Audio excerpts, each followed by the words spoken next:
India brings back Salman Khan fugitive लश्कर तैयबा से ताल्लुक रखने वाला वो दहशतगर्द, वो मिलिटेंट जो कि मोस्ट वांटेड था इंडिया में।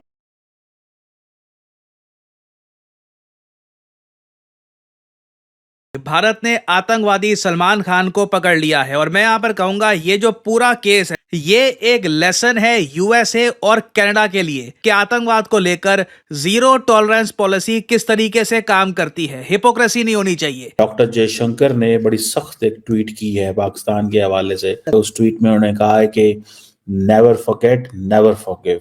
इसका मतलब यह है कि हम आपको भूले नहीं हैं और हम ना आपको माफ़ करेंगे। जारी बात है क्योंकि इंडिया का मौक़िफ़ ये है कि पाकिस्तान जो है उसने नॉन स्टेट एक्टर्स जिसमें लश्कर तैयबा जैसे जो मिलिटेंट्स हैं उनको भेजा। वो हाफिज सईद हो, चाहे सैयद सलाहुद्दीन हो, या फिर और दूसरे जो मसूद अजहर वगैरह यहाँ पर पाए जाते हैं, उनके खिलाफ जब तक कोई एक्शन नहीं होगा तब तक भारत और पाकिस्तान के बीच में भी कोई बात नहीं। हम लोग ना अपनी आने वाली नस्लों को पता क्या कहते हैं, इंडिया साडा दुश्मन है, तुसी से हथियार चुको। हम ये क्यों नहीं कहते, उससे हमने मीठे होके उससे प्यार बिजनेस भी करना है और उसको कहना है कि हम आपके भाई हैं। बड़े 1947 से पहले हमारा एक ही कबीला था, हम एक ही थे सारे, हम पाकिस्तानी, हम बड़े सगीर के जो लोग थे पाको हिंद एक ही था। अब जो दुनिया ये बॉर्डर का जो रास्ता है ना ये हमने ना खुद बनाया है। हमने इधर ना जो बोना है ना कल को आने वाली हमारी नस्लों ने वो काटना है। दोस्तों अब पाकिस्तान के जितने भी आतंकवादी हैं ना उनके दिन पूरे हो चुके हैं, क्योंकि भारत ने अपना नेटवर्क इतना जबरदस्त कर लिया है कि अब आप ये देखिए दुनिया के अंदर 206 जो देश हैं उसके अंदर से ऑलमोस्ट आधे से ज्यादा देश भारत के दोस्त बन चुके हैं और भारत का बड़ा रिगार्ड करते हैं। तो अब जितने भी आतंकवादी हैं ना इनको छुपने के लिए धरती कम पड़ जाएगी। अब ये मान के चलिएगा पाकिस्तान से जो निकल गया या तो वो ऊपर जाएगा बहादुर के पास या फिर वो भारत की जेल में मिलेगा आपको, क्योंकि भारत का नेटवर्क बड़ा शानदार हो चुका है। और डॉक्टर जयशंकर ने पहले ही कह दिया था कि ना हम भूले और ना हम कभी माफ करेंगे। अब पाकिस्तानियों के पेट में इसी चीज का सबसे ज्यादा दर्द हो रहा है कि ये हाफिज सईद का अगला नंबर है। और दोस्तों मैं आपको बता दूं बहुत जल्दी आपको हाफिज सईद भी वहीं मिलेगा जहाँ इसकी जगह है। जितने इन्होंने बचाना बचा लें। आप भी कमेंट्स कीजिएगा, वीडियो को लाइक और चैनल सब्सक्राइब जरूर कीजिएगा। Thank you very much. Bharat का ये काम कि वो ऐसे कंट्रीज की वेलफेयर के लिए ना सिर्फ बजट रखता है बल्कि उनको जो है वो मदद भी करता है। तो ऑब्वियसली फिर जब आपके ऐसे ताल्लुकात होते हैं कंट्रीज के साथ तो वो आपका साथ देते हैं। तो रवांडा ने कहा हाँ जी ठीक है, रवांडा ने इंडिया के कहने पर उसको गिरफ्तार किया वहां पर और उसके बाद अब उसको ले आया गया है इंडिया वापस। अब यहाँ पर उससे पूछताछ होगी सारा, इसके अंदर बहुत सारी चीजें खुलेंगी। देखें एक तो ये बड़ी ही एक, मैं आपको ये बताऊं, मैंने एक प्रोग्राम किया इससे पहले, मैंने आपको ये बताया कि जो वो वाला प्रोग्राम था जो कि मुंबई अटैक्स पे किया था मैंने, और उसमें मैंने आपको ये कहा था कि देखिए डॉक्टर जयशंकर ने कहा है कि we will never forget and we will never forgive. तो अभी वो डेट गुजरी है मुंबई हमलों की और इसी के साथ ये एक बड़ी खबर आ रही है। तो ये बताया है इंडिया ने, डॉक्टर जयशंकर ने और मोदी हुकूमत ने ये बताया है कि जो डॉक्टर जयशंकर ने कहा था कि we will never forgive and we will never forget, तो वो नहीं भूले। और ये देखें अजमल कसाब लश्कर तैयबा का, और अब उन्होंने एक और इन्हीं डेट्स के अंदर इसी उसमें सिनेरियो में कि जब मुंबई हमलों की अभी डेट गुजरी तो उन्होंने एक लश्कर से ताल्लुक रखने वाला ही दहशतगर्द वहां से पकड़वा लिया है और भारत मंगवा लिया है। ये प्रैक्टिकल जवाब है। एक तो उन्होंने उनकी वर्बल स्टेटमेंट थी ना, यानी एक उन्होंने जुबानी कहा था कि भाई हम कभी ना भूलेंगे और ना ही हम कभी माफ करेंगे, तो उन्होंने ये प्रैक्टिकली करके दिखा दिया।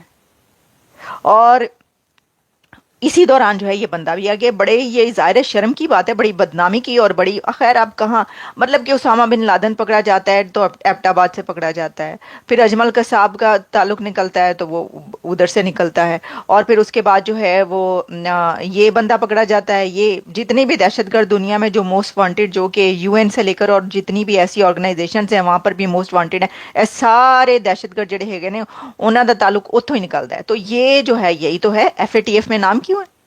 क्यों है नाम? अब जो हाफिज सईद है वो गिरफ्तार, खैर देखिए नजरबंद और गिरफ्तार, वहां पे आपको पता है केड़ी गिरफ्तारी थी केड़ी नजरबंदी, वो ऐसी खबरें भी आती रही और आपको काफ़ी लोग ऐसी खबरें पहुंचाते भी रहे व्लॉग्स के थ्रू के जनाब वो जो हैं वो तो फिर रहे हैं, उन्होंने वहाँ पे तकरीर कर दी, यहाँ पे तकरीर कर दी वगैरह वगैरह।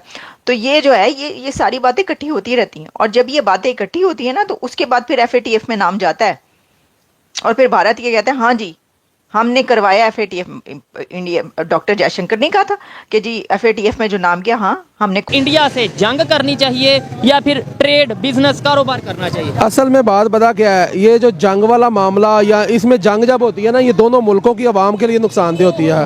अवाम पिसती है ना, तो हुक्मरानों को कोई फ़र्क पड़ता है इसमें। जब भी आप वो जैसे संडों की लड़ाई में अवाम का नुकसान होता है या वो जो उसको संभाल रहे होते हैं उनका नुकसान, संडों को फ़र्क नहीं पड़ता जो उनकी ताकत है, ठीक है। लेकिन अगर आप बात कर रहे हैं कि जंग होनी चाहिए, जंग ना तो किसी मुल्क के लिए अच्छी है ना मईशत के लिए अच्छी है। कोई भी लीडर है, जब वो आप लीडर होता है अवाम का सोचने वाला, आने वाली नस्लों का सोचने वाला, जिन लोगों ने अपना सोचना है और अपने खजानों का सोचना है और अपने बदले लेने हैं, इंतकाम लेना है, वो कभी भी पाकिस्तान का अच्छा नहीं हो सकता। हमारे में और उनमें फर्क क्या है? आज अगर वो दुनिया की 5वीं बड़ी, इंडिया दुनिया की 5वीं बड़ी इकोनॉमी बन गए हैं, क्या आपको लगता है वो भी जंग की बात? सर मैं सिर्फ एक बात करूंगा, वो उन्होंने हर अदारे को अपनी औकात में रखा हुआ, लिमिट में रखा, अपनी लिमिट में रखा हुआ है। हमारे इधर जो अदारा जिस अदारे के खिलाफ कोई बात करता है, वो अदारा अपना रिस्पॉन्स अपने एविडेंस इस्तेमाल कर लेता है। अवाम उधर की उधर है, अदारे भी तरक्की कर रहे हैं, अदारे भी पावर में है, और हुक्मरान भी ऐसे ही है जो काम अच्छा करने लगता है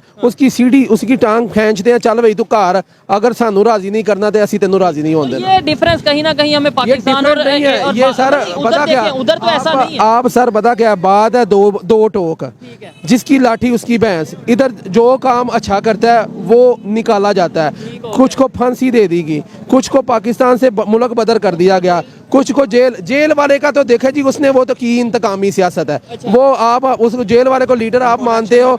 इधर अब मेरी बात, अब उस जो हमारे पाकिस्तान का इस वक्त हाल है उसमें उस जेल वाले का बहुत किरदार है। ठीक हो गया, चले ये आपकी अपनी ओपिनियन है, अपनी ओपिनियन में दे रहा हूँ, मैं किसी की ओपिनियन नहीं दे रहा। इस गुजरांवाला में अभी इलेक्शन होना है, आप भी इधर हो मैं भी इधर हूँ, लोग नवाज शरीफ को बुरा कह रहे थे। अच्छा, अब मैं नवाज शरीफ जो है काफी ज्यादा सॉफ्ट कॉर्नर रखते हैं ट्रेड के हवाले से, बिजनेस के हवाले से वो काफी रिलेशन कोशिश करते हैं। उससे अच्छा ना बिजनेस हुआ है किसी दौर में, जितना अच्छा नून लीग के दौर में, नवाज शरीफ के दौर में। अगर नवाज शरीफ साहब दोबारा प्राइम मिनिस्टर बनते हैं तो इंडिया से जो ट्रेड बंद है देखिए भाई इंशाल्लाह इंडिया ही नहीं पूरी मुल्क की, हम पूरी दुनिया की बात करते हैं। इंडिया का तो आप एक नाम ले रहे हो कि आप अपनी ट्रेंडिंग करने के लिए, या मेरे भाइयों मोहतरम हो, असल में हमारा पूरी दुनिया में जो हमारी दाद रसी हुई है ना, वो हमारी कल्चर में और हमारे पासपोर्ट की जो तजलील हुई है वो हुई है इसी दौर में।